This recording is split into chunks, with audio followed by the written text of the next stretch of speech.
Good afternoon, everyone. Welcome to today's webinar, SOFR Transition and Agency Loans, with Chris Barber, Dan Brendis, and Vince Punzi. My name is Becky Miner, and I will be your moderator for today's webcast. Before we begin, we wanted to cover a few housekeeping items. At the bottom of your screen are multiple application widgets you can use. All the widgets are resizable and movable, so feel free to move them around to get the most out of your desktop space. If you have any questions during the webcast, you can submit them through the Q&A widget. We will try to answer these during the webcast, but if a fuller answer is needed or we run out of time, it will be answered later via email. Please know we do capture all questions. To the right of the slides, you will find the resource list. In today's list, you can download a copy of our slide deck and check out some of our online resources regarding the SOFR transition. You can find additional answers to some common technical issues located in the Help widget at the bottom of your screen. An on-demand version of the webcast will be available approximately one day after today and can be accessed using the same audience link that was sent to you earlier. Under the Dodd-Frank Act, we are required to caution you that swaps have risks. At this point, I'd like to introduce today's speakers. Chris Barber is a director at Chatham Financial. Dan Brendis is a senior vice president at Berkadia. And Vince Punzi is a senior director at Berkadia. We hope you enjoy the webcast, and at this time, I will turn it over to Dan. Thank you, Becky. Welcome, everyone, and thank you for joining us today. We're excited to be discussing SOFR with this audience and the Chatham team. I know many of us know Chatham very well from their work with agency products and interest rate caps over the years. It's clear that Freddie Mac and Fannie Mae are actively leading the transition to SOFR. Libor is currently scheduled to terminate at the end of 2021. In advance of this, FHFA, the regulator for Freddie Mac and Fannie Mae, has mandated the agencies to end the purchase of Libor-based loans by the end of this year. For context, Libor ARM products account for over 38% of Freddie Mac's multifamily business year to date, or $15 billion in transaction volume. Fannie Mae ARM production accounts for less than 5% of their multifamily year-to-date business, or nearly $2 billion. And while a much smaller percentage of their business, this ARM product is an important component of Fannie Mae's structured transaction business. In August, Berkadia was invited to participate in Freddie Mac's SOFR pilot program. Since that time, we've become familiar with the most recent changes to the ARM products, as well as the cap market, which we'll be discussing today. Some key considerations for today's discussion. The current SOFR transition applies only to new loans originated by the GSEs. Legacy or existing ARM loans with a Libor index will transition to SOFR at a later date, but we will touch on that in this presentation. So let's start our program. Chris, why don't you lead us off with a brief explanation of SOFR and why the shift at this time? Perfect. Thanks, Dan. So I will take us through here, and we'll talk a little bit about what is SOFR and why are we moving there. As you said, Dan, the regulators way back in 2017 announced that Libor would be going away by the end of 2021. And when that announcement first came out, I think it was far enough in the future. A lot of folks were able to kind of just ignore it and say, yeah, that's going to happen sometime down the road and not really think about it. But as it does, time has moved on and we are getting closer and closer to that transition. The first thing that was needed after there was an announcement that Libor was going to go away is what's the replacement? It's easy to say Libor is going away, but what are we going to use in its place? SOFR, or the Secured Overnight Financing Rate, is the rate that has emerged as that presumed replacement for Libor.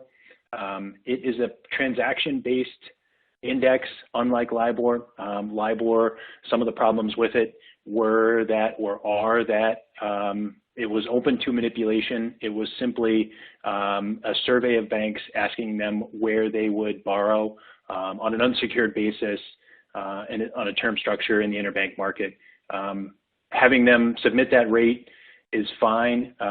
There's an issue that they could submit rates that don't necessarily reflect where they are borrowing or would borrow, and there really aren't a lot of transactions in that unsecured borrowing interbank market right now.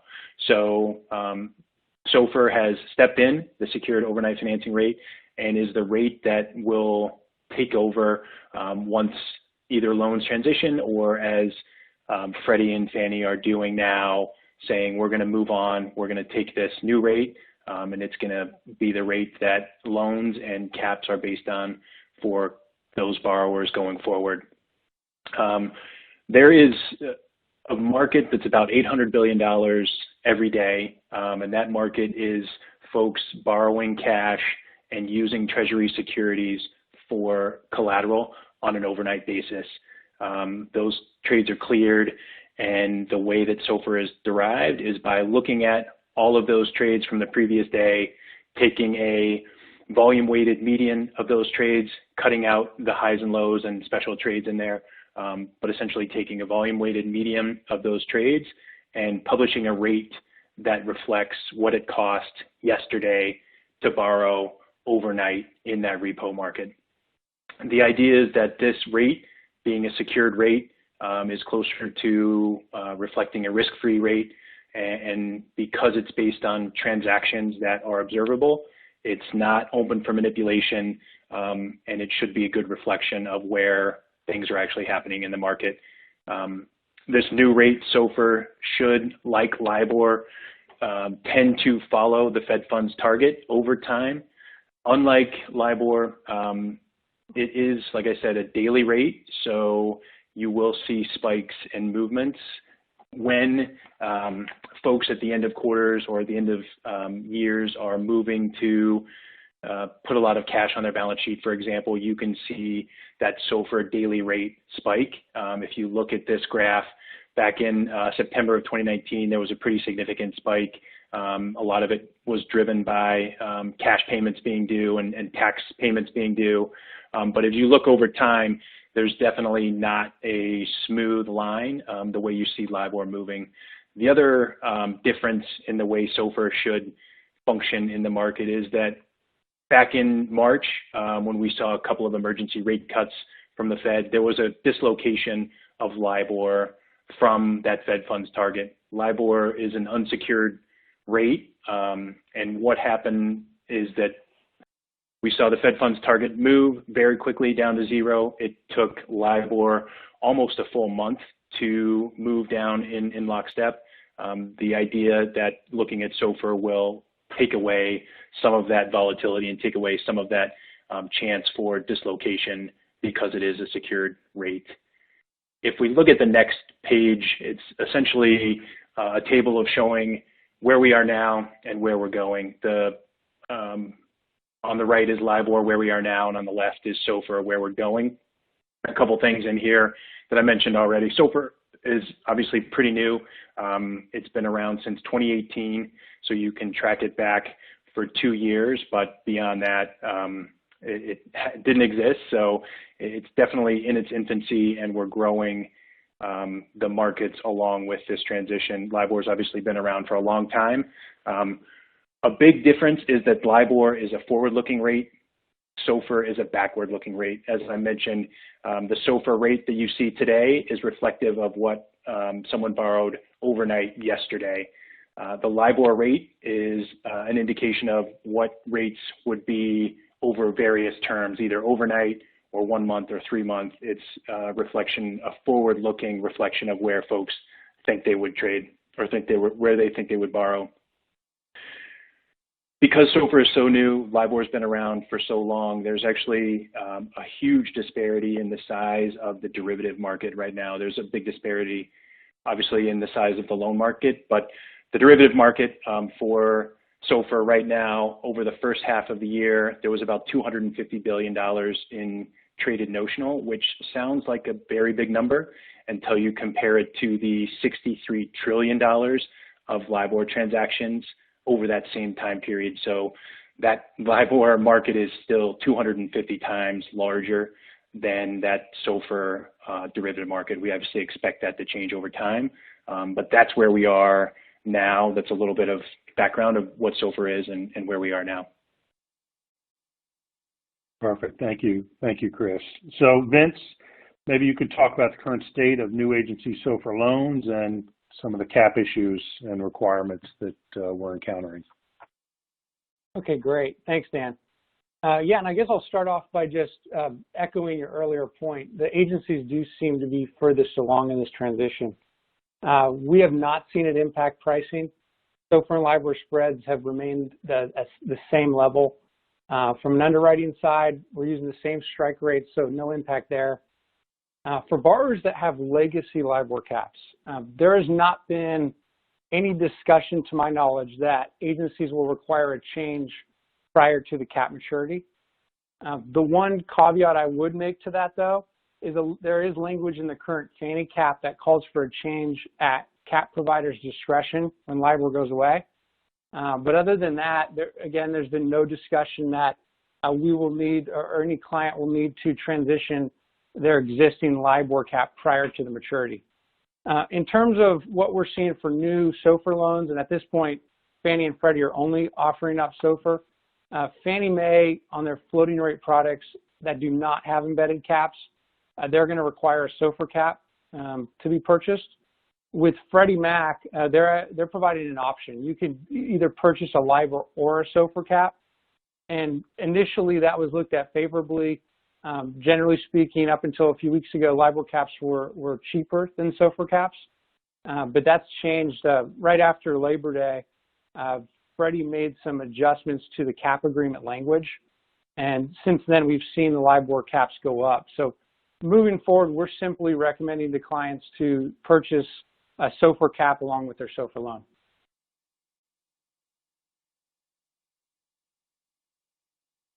Thank you. And I think this really is for both of you, Vince and Chris. Maybe you guys could talk about those costs. If I'm going to buy a SOFR or LIBOR cap, you mentioned which one you'd recommend, the SOFR, but maybe you could talk about how that interest is calculated on those SOFR loans. For sure, Dan. And I think before we jump to the calculation of interest, I might just give a little bit of color on what Vince was saying about the pricing of LIBOR caps, SOFR caps, and then LIBOR caps with this new Freddie transition language. Because of the difference in the size of the market that I mentioned earlier, there really is what we would call a liquidity premium right now to buy a SOFR cap. So if you look at this chart, if a borrower was going to go out and buy a standard LIBOR cap or a SOFR cap, right now, if you have a strike rate that's the same, maturities are the same notional, the liquidity premium for SOFR over LIBOR is anywhere between $12,000 and $20,000, just depending on the size of that cap premium itself. So that's a reflection, like I said, of liquidity in the market. As the SOFR derivative market continues to grow, as other transactions start to move there, as we start to see more SOFR transactions, there's a hope or an expectation that that liquidity premium will start to shrink. But I don't know if that's going to happen over the next 2 months or 3 months or 4 months. It's really going to depend on how quickly the market as a whole starts to interact or transact on a SOFR basis. The next item here in the table shows that difference between a SOFR cap and what Vince alluded to is that Freddie is generously allowing borrowers to purchase a LIBOR cap on new SOFR loans, and I think they're doing that because up until 2 weeks ago, you couldn't go out and buy a SOFR cap. They weren't on a Freddie deal because the language wasn't ready, counterparties weren't ready, so they were giving folks the option to buy a LIBOR cap.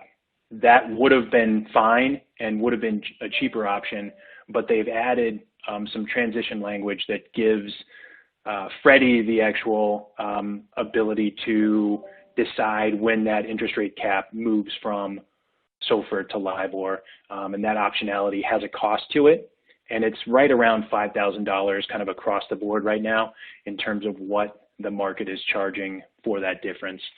So if we look at the next slide, just thinking about if I'm taking out a SOFR loan, should I buy a SOFR cap or a Libor cap? Freddie's put a couple of other caveats in terms of letting borrowers buy that Libor cap. So not only are they asking or requiring that Freddie transition language be included, which as we showed on the previous page is causing that Libor cap with Freddie transition language to be a little more expensive. There's a couple of other items that I think make it probably problematic for folks to buy a Libor cap on a SOFR loan. The first being a requirement for a replacement cap trigger. This essentially says that if both Libor or SOFR is above 125 and it's 25 basis points above Libor, there's a requirement for the borrower to go out and change that Libor cap to a SOFR cap. There's also an idea of an accelerated replacement escrow. As probably everyone on the call knows that if you buy a cap for a Freddie deal, you're required to look at the estimated cost for a replacement cap, gross that cost up by 125%, and divide that by the number of months in that original cap. So normally dividing it by the 36 months of the original cap. If you choose, or if a borrower chooses to buy a Libor cap now on a SOFR loan, they would actually be required to accelerate that escrow and do it over the first 12 months. So a little bit of cash flow impact that a lot of borrowers probably aren't excited to see.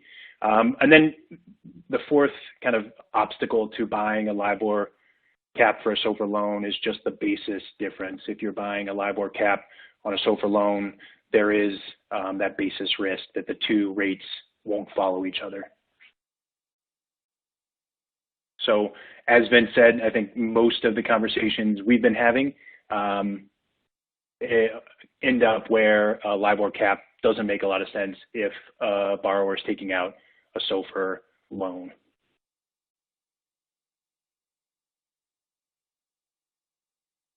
Thank you, Chris. Maybe now's a good time to talk about how that interest is calculated on a SOFR loan. For sure, and Vince, maybe I'll start just talking about changing how the SOFR is moved from a daily rate to a monthly rate, and then you can talk a little bit about how that impacts Freddie and Fannie and how they're actually incorporating that into their loans. So as we talked about earlier, SOFR is a daily rate, and there's a need to actually smooth out that daily rate and to smooth out those potential spikes at quarter end and year end, and to turn that into, in the case of commercial real estate, a 1 month rate. That's just the term that folks are used to in commercial real estate. It could be 3 months, it could be 6 months. I'm just going to talk about 1 month time frame because I think that's what most people on the call are used to.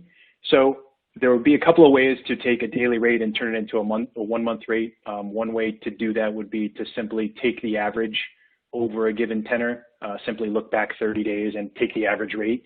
That is one way to do it. A way to do it that the market is coalesced around, or the derivative market is coalesced around, though, that takes into account the time value of money and probably more accurately reflects the cost of borrowing for 1 month, is to compound that rate over a given tenor. So to look back over 30 days, for example, and to compound those rates to get to the idea of, if I were to borrow every day at 1%, or at, let's just use at 10 basis points, for example, what would that borrowing be if it were over 30 days? So that difference, or that nuance between simple averaging and compounding almost goes away completely based on where we are in the current market. We're at 10 basis points and we're only compounding over a 30-day period. So that difference in compounding or taking a simple average, the difference is like 4 100,000ths of a basis point.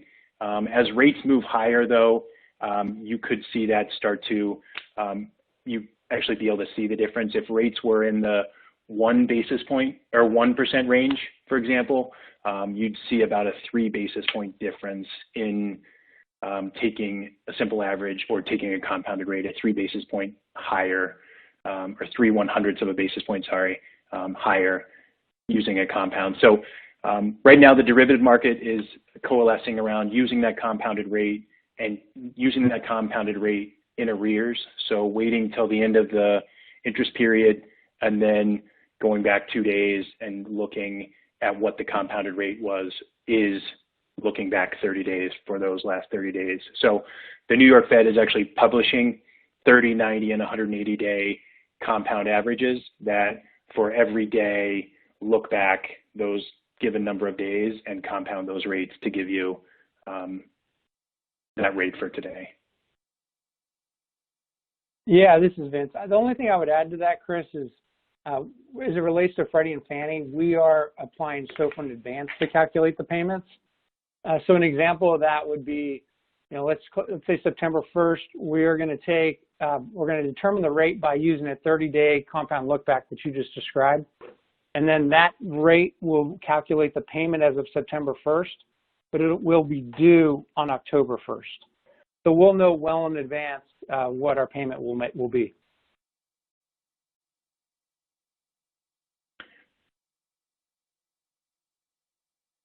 Great, thank you. Thank you, Vince, and thank you, Chris. I do want to spend a little bit of time just talking about what's going to happen to those existing LIBOR index loans that are on the books now, and what people can expect, what they should be thinking about. So, Vince, why don't you start us off there? Okay, great. There's a lot into that question, so I'm going to break this up a bit. But just to start off, we do not have a specific transition date. It has not been announced at this point. It will occur at some point in 2021. As it relates to what we're doing to be best prepared for the transition, Berkadia alone has over 1,150 floating loans that'll mature beyond 2021. So you can imagine all the different versions of loan docs and fallback clauses that we're reading through and interpreting the best we can and updating the investors of the loans as much as we can.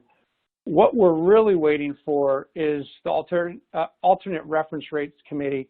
The acronym is ARRC, A-R-R-C, and they, in the near future, should be providing guidance and best practices.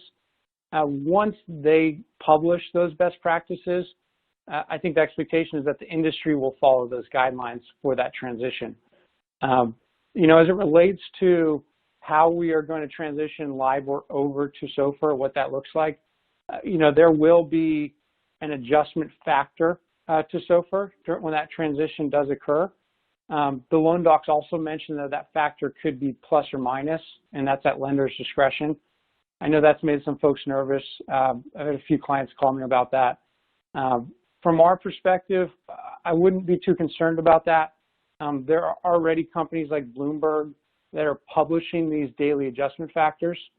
So when this transition were to occur, the expectation is that the industry will use some widely used publication to make the transition on that date.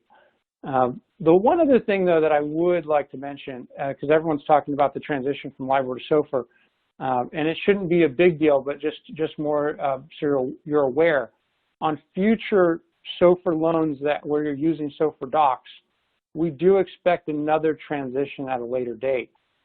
Those docs will reference SOFR term, and what that ultimately means is the goal is to get to a forward-looking rate, similar to what we do with LIBOR, whether it's 30, 90, 180 day. So we do expect at a later date those SOFR 30-day look-back compound to adjust to a forward-looking rate. I don't know, Chris, maybe you want to elaborate a little bit on that, but just wanted to make the audience aware.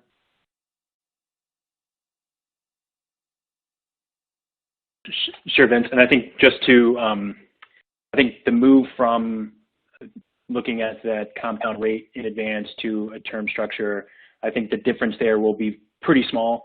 Kind of back to that example of how compounding a rate over that 1 month period is very infinitesimal right now when rates are lower. If rates are higher, you might see a little bit of a difference between compounding looking backwards and a term structure looking forward 1 month. But for a lot of borrowers, my guess is that they they wouldn't notice that transition unless they actually were really into that.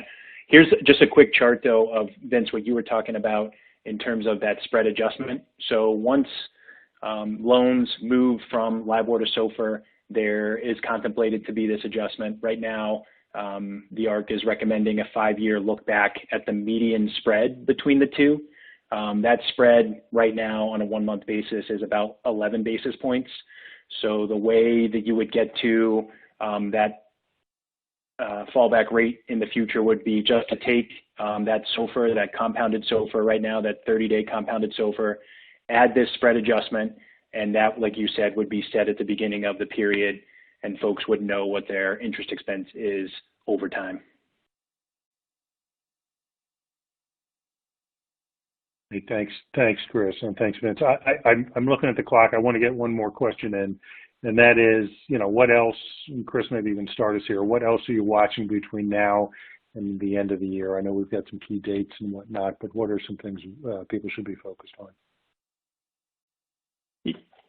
Sure, and I think the next big thing from our perspective is going to be the idea that these ISDA protocols are coming out probably in the next few weeks that would actually change the definition of LIBOR, and they would change the definition of LIBOR to incorporate fallback language. So if folks were to do a LIBOR cap going forward, there would be language in the document that would describe how and when that transition would occur from LIBOR to SOFR. There will be an ability to agree to what are called bilateral protocols, which would give borrowers the ability to agree on pre-existing LIBOR caps to incorporate that new language. On agency loans, obviously this is going to be a little bit of a moot point going forward because, like we've talked about, the agencies are leading the way, and I might just move to the next slide here because I know we're running out of time. Agencies are going to be only doing SOFR loans and only doing SOFR caps essentially going forward by the end of the year, if not earlier. It feels like that's actually upon us now. It doesn't make a lot of sense in my mind if a borrower is doing a SOFR loan on a Freddie deal, that's likely to be a SOFR cap too. So I think the big thing coming forward is just going to be more transactions in that SOFR cap space, which will hopefully start to compress that liquidity differential that I talked about earlier. Great, thank you. Thank you. So that actually concludes kind of the prepared remarks and the slides for today. Becky, I'll turn it back to you to the extent I believe we have some questions. We do, Dan. Here, I'll ask the first one here. Are any lenders using something other than SOFR? I don't know who wants to take that one. Oh, this is Vince. I'll take that. As of last week, I did receive, well, I guess just on the SOFR side first, I am starting to see some of the banks transition to SOFR, more so on their hybrid products for the reset. But as it relates to the question you asked, the one example of that, I did speak to a lender the other day. They have a very small floating rate book, and they talked about using a prime rate and applying a negative adjustment factor. So I do think we will have a small percentage of lenders that will adopt a different alternative index. But for the most part, a majority of the industry will be transitioning over to SOFR. Great, thanks, Vince. Another one here, are Freddie and Fannie using SOFR for all their floating rate products, i.e. small loans or affordable? Yeah, this is Vince again. Yes, the answer is yes. Whether it's the small loans or their affordable products, every agency product is transitioning over to SOFR. And as of right now, they're using the 30-day compound look back. Great, and that does bring us to the half-hour point where we're going to end today's webinar. If you submitted questions and we did not get to them, we will do our best to follow up individually afterwards. We just want to take a moment to remind you to check out the resources to the right. If you haven't already checked out the links and downloaded that content, that is there and available for you. Thank you so much, Chris, Dan, and Vince, and thank you all for joining us today. From everyone here at Chatham and Berkadia, we'd like to thank you and look forward to seeing you at future events. Thank you so much.